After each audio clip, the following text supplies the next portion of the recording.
Hello दोस्तों, नमस्कार। Study full channel में आपका स्वागत है। आप लोग चैनल को सब्सक्राइब कीजिए एंड लाइक कीजिए। आप लोग की सपोर्ट की ज़रूरत है।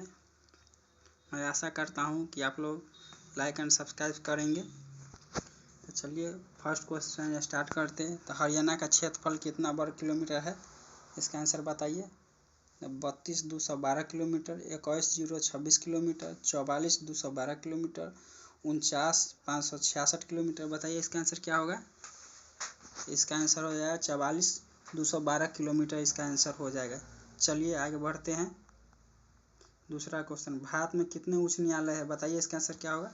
25, 34, 28, 29। बताइए भारत में कितना उच्च न्यायालय है अभी? तो वर्तमान में भारत में 25 उच्च न्यायालय है। चलिए आगे बढ़ते हैं। तीसरा क्वेश्चन, स्वांग किस राज्य की लोक नृत्य कला है? बताइए स्वांग किस राज्य के लोक नृत्य कला है? बताइए इसका आंसर क्या होगा? पंजाब का, हरियाणा का, उत्तराखंड का, उत्तर प्रदेश का। बताइए इसका आंसर क्या होगा? तो स्वांग किस राज्य का लोक नृत्य कला है? तो ये हरियाणा का है। चलिए आगे बढ़ते हैं। मोनालिसा किसकी विश्वविख्यात पेंटिंग है? बताइए इसका आंसर क्या होगा? पाब्लो द पिकासो का। यह आंसर यहाँ रहा। आर के लक्ष्मण का, लियोन द विंची का, इनमें से कोई नहीं। तो इसका आंसर हो जाएगा लियोन द विंची। चलिए आगे बढ़ते हैं। पांचवा क्वेश्चन, मैक्सेस पुरस्कार पाने वाले पहले भारतीय कौन थे? बताइए मैक्सेस पुरस्कार पाने वाले पहले भारतीय कौन थे? रवीश कुमार, विनोबा भावे, रविन्द्रनाथ टैगोर, मैरीलाल राव। बताइए इसका आंसर क्या होगा? बताइए इसका आंसर क्या होगा? तो इसका आंसर होगा, बताइए इसका आंसर क्या होगा? विनोबा भावे होगा इसका आंसर। भारत की मानक समय रेखा कौन सी है? बताइए इसका आंसर क्या होगा? भारत की मानक समय रेखा कौन सा है? 82.5 डिग्री पूर्वी देशांतर रेखा है, 84 डिग्री पूर्वी देशांतर रेखा, 80 डिग्री पूर्वी देशांतर रेखा, 70 डिग्री पूर्वी देशांतर रेखा। इसका आंसर क्या होगा? बताइए। तो इसका आंसर, ये तो सबसे आसान है। इसका आंसर हो जाएगा 82.5 डिग्री पूर्वी देशांतर रेखाएं। किस ग्रह के चारों ओर स्पष्ट वलय है? बताइए इसका आंसर क्या होगा? शुक्र, शनि, बुध, मंगल। बताइए इसका आंसर क्या होगा? तो इसका आंसर हो जाएगा शनि। तो इसका शनि हो जाएगा आंसर। इसके चारों ओर वलय है। भूकंप तथा इनमें से संबंधित परिघटनाओं के वैज्ञानिक अध्ययन किस नाम से जाना जाता है? बताइए भूकंप को किस वैज्ञानिक नाम से जाना जाता है? बताइए इसका आंसर क्या होगा? भूकंप तथा इनमें से संबंधित परिघटनाओं को वैज्ञानिक अध्ययन के किस नाम से जाना जाता है? इसको जाना जाता है सिस्मोलॉजी, एंटोमोलॉजी, साइरोलॉजी, फैकोलॉजी। बताइए इसका आंसर क्या होगा? तो इसका आंसर हो गया सिस्मोलॉजी हो जाएगा। भूकंप के अध्ययन को सिस्मोलॉजी कहते हैं। चलिए आगे बढ़ते हैं।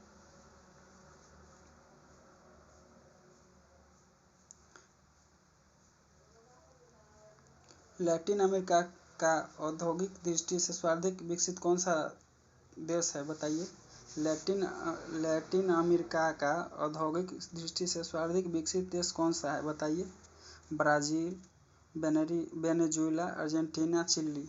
बताइए। तो इसका आंसर क्या होगा?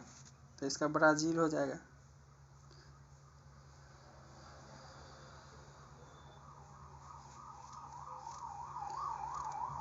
भारत किस राज्य में मानसून का आगमन सबसे पहले होता है? भारत में सबसे पहले मानसून का आगमन कहाँ होता है? बताइए। सबसे केरल में, कर्नाटक में, पश्चिम बंगाल में और महाराष्ट्र में। इसका आंसर क्या होगा? बताइए। भारत में सबसे पहले मानसून का आगमन केरल में हो जाता है। दक्षिणी तट पर केरल में हो जाता है सबसे पहले।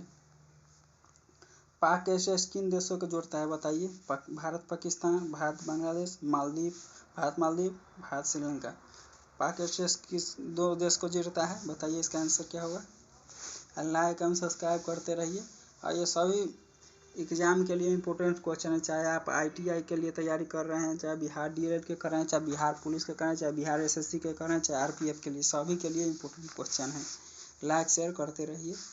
तो इसका आंसर हो जाएगा भारत और श्रीलंका के बीच है पाक स्टेट। चलिए आगे बढ़ते हैं। जस्ता के लिए प्रसिद्ध जावरा खाने किस राज्य में स्थित है? बताइए। जस्ता के लिए प्रसिद्ध जावरा खाने किस राज्य में स्थित है? बताइए इसका आंसर। मध्य प्रदेश, गुजरात, आंध्र प्रदेश, राजस्थान। बताइए क्या होगा आंसर। तो इसका आंसर हो जाएगा राजस्थान। चलिए आगे बढ़ते हैं। पृथ्वी अपनी धुरी पर किस दिशा में घूमती है? बताइए इसका आंसर क्या होगा। पृथ्वी अपनी धुरी पर किस दिशा में घूमती है? पूर्व से पश्चिम की ओर, उत्तर से दक्षिण की ओर, पश्चिम से पूर्व की ओर, दक्षिण से उत्तर की ओर। बताइए इसका आंसर क्या होगा।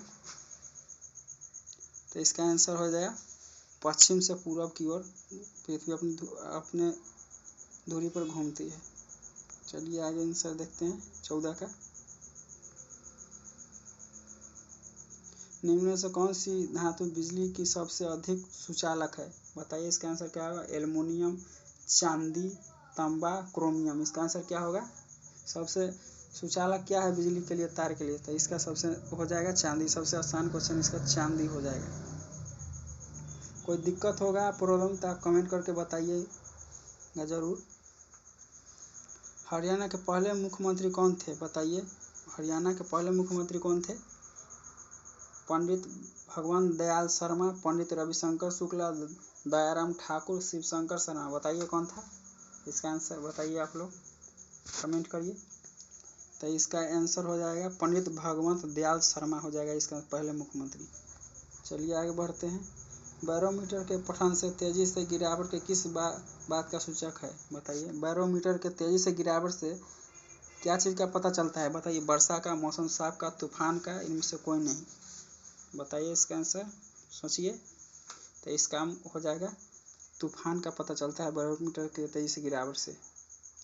काजीरंगा राष्ट्रीय अभयारण्य किस राज्य में स्थित है? बताइए।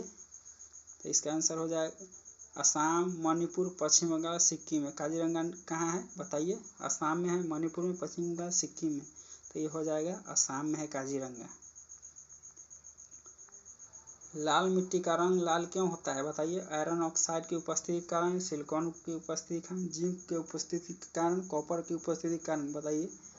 लाल मिट्टी का रंग लाल क्यों होता है? बताइए। तो इसका आंसर हो जाएगा लौ ऑक्साइड की उपस्थिति के कारण होता है। इसका आंसर लौ मिट्टी के उपस्थिति के कारण होता है। किस मिट्टी को रेगुर मिट्टी के नाम से भी जाना जाता है? लेटराइट मिट्टी को, लाल मिट्टी को, काली मिट्टी को, पीली मिट्टी को। बताइए। किस मिट्टी को रेगुर के मिट्टी के नाम से जाना जाता है? बताइए। काली मिट्टी को रेगुर मिट्टी के नाम से जाना जाता है। भारत में कौन सी जलवायु पाई जाती है? बताइए। उष्णकटिबंधीय मानसून, शीतोष्णकटिबंधीय जलवायु, सदाबहार वायु, उष्णकटिबंधीय जलवायु। बताइए इसमें से आंसर क्या होगा। तो भारत में उष्णकटिबंधीय जलवायु पाया जाता है। लोकसभा की बैठक आयोजित करने के लिए अपेक्षित गणपूर्ति कोरम क्या है? लोकसभा की बैठक के लिए आयोजित के लिए अपेक्षित गणपूर्ति कोरम क्या है? बताइए इसका आंसर क्या होगा। 1/5, 1/2, 1/3, 1/10। बताइए इसका आंसर क्या होगा। तो इसका आंसर हो जाएगा 1/10। तुलबुल परियोजना किस नदी पर है? बताइए। तुलबुल परियोजना किस नदी पर है? सतलज नदी पर, ब्यास नदी पर, रावी नदी पर, झेलम नदी पर। बताइए। तुलबुल परियोजना किस नदी पर है? तुलबुल परियोजना झेलम नदी पर स्थित है। इसका आंसर डी हो जाए। तो चलिए आप लोग, ये लास्ट क्वेश्चन था। आप लोग लाइक एंड सब्सक्राइब कीजिए और दोस्तों के पास शेयर कीजिए, जो दोस्त को फ़ायदा मिलेगा। चलिए धन्यवाद।